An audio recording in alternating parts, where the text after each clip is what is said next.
You may legally block an intersection. A. When you have a green light. B. Under no circumstances. C. If you are turning right. D. If you are turning left. You may legally block an intersection. B. Under no circumstances.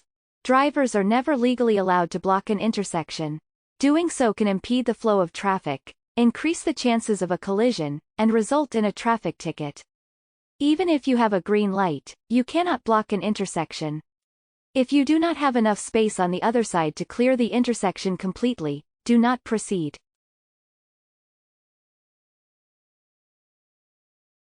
Blind pedestrians may carry A. A white cane or use a guide dog. B. An umbrella. C. A caution sign. D. A large hat. Blind pedestrians may carry A. A white cane or use a guide dog. Blind pedestrians may use a white-colored cane or use the assistance of a seeing eye dog to help guide them. Drivers should exercise caution and provide the right-of-way to blind pedestrians. Since they cannot see, blind pedestrians often rely on the sounds around them to assess what is going on and where they are going. After passing another car, you should not pull back in front of it until you A. Can see the vehicle in your blind spot. B. Have a 2-second gap ahead of the vehicle. C. Are 100 feet ahead of the vehicle. D. Can see the other vehicle's headlights in your rearview mirror. After passing another car, you should not pull back in front of it until you D. Can see the other vehicle's headlights in your rearview mirror. Knowing how to pass and return to your lane safely is an important skill to master. Before pulling back into the lane in front of the vehicle you just passed, you should signal, check your blind spots, pull back into the lane once you are able to see both of the car's headlights in your rearview mirror. This will help to ensure that there is enough distance between your vehicle and theirs.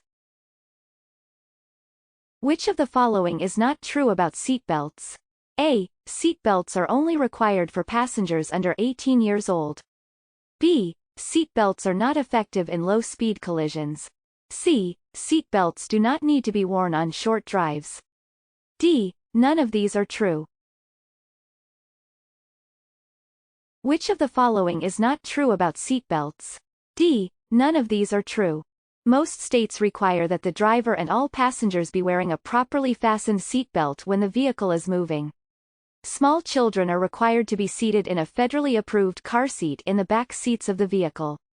Regardless of the length of your drive or the type of collision, your seatbelt along with your vehicle's airbags and other safety features will help to keep you safer and greatly reduce your risk of serious injury or death. Your car's safety features are designed to be used together, and are most effective when used together properly. Many cars will begin to float in as little as, how much standing water? A. 3 feet. B. 2 feet. C. 1 foot. D. 6 inches. Many cars will begin to float in as little as D. 6 inches of standing water. Flooded roadways are extremely dangerous. Many vehicles can begin to float in as little as 6 inches of water. When that occurs, you will have no control over your vehicle.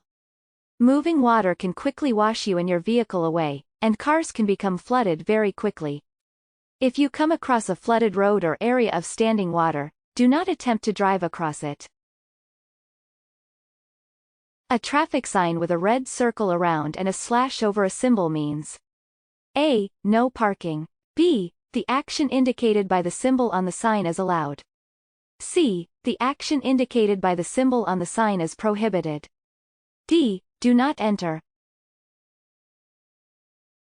A traffic sign with a red circle around and a slash over a symbol means C. The action indicated by the symbol on the sign is prohibited.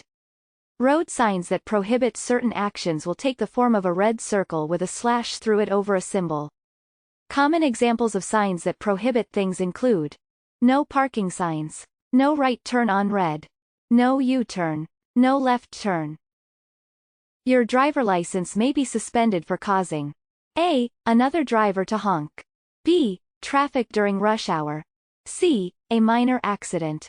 D. A serious car accident. Your driver license may be suspended for causing D. A serious car accident. If you are found at fault for causing a serious traffic accident, the DMV can suspend your driver's license. A serious accident typically is one that involves major injuries, death, major property damage. To prevent hydroplaning. A. Reduce your speed. B. Ensure your tires are in good condition and properly inflated. C. Avoid rapid acceleration. D. All of these.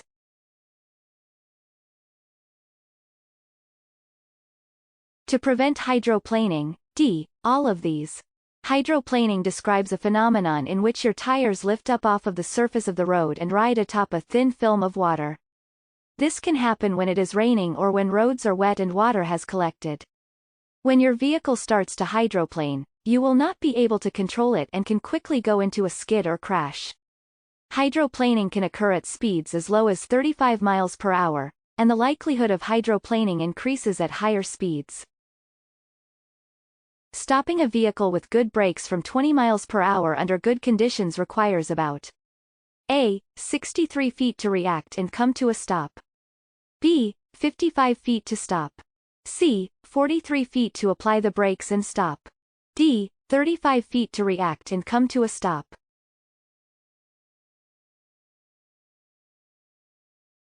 Stopping a vehicle with good brakes from 20 miles per hour under good conditions requires about A. 63 feet to react and come to a stop. While the physical distance it takes to stop the vehicle at a certain speed is one part of the equation, there are other factors that play into the total stopping distance, including the time it takes you to realize you need to stop, the time it takes for you to apply the brakes, the time it takes for the brakes to stop the car. When backing out of an angled parking space, you should always move slowly and A. Use your mirrors to see as you back up. B. Look over your shoulder as you back up. C. Honk your horn to warn other drivers. D. Apply the accelerator.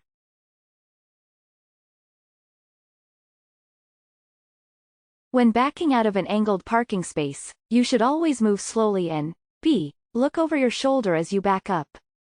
Angled parking spaces along the side of the road have the benefit of being easy to pull into, but can be challenging to back out of, especially if traffic is busy. The reason why it is difficult to pull out of an angled space is because cars parked next to you and other obstructions can make it difficult to see oncoming traffic in the street as you back out of the space. Great job! Here are some of your next steps to getting your learner's permit or driver's license. Read and study the official driver handbook from your state DMV. Take more free practice tests at puedomanejar.com.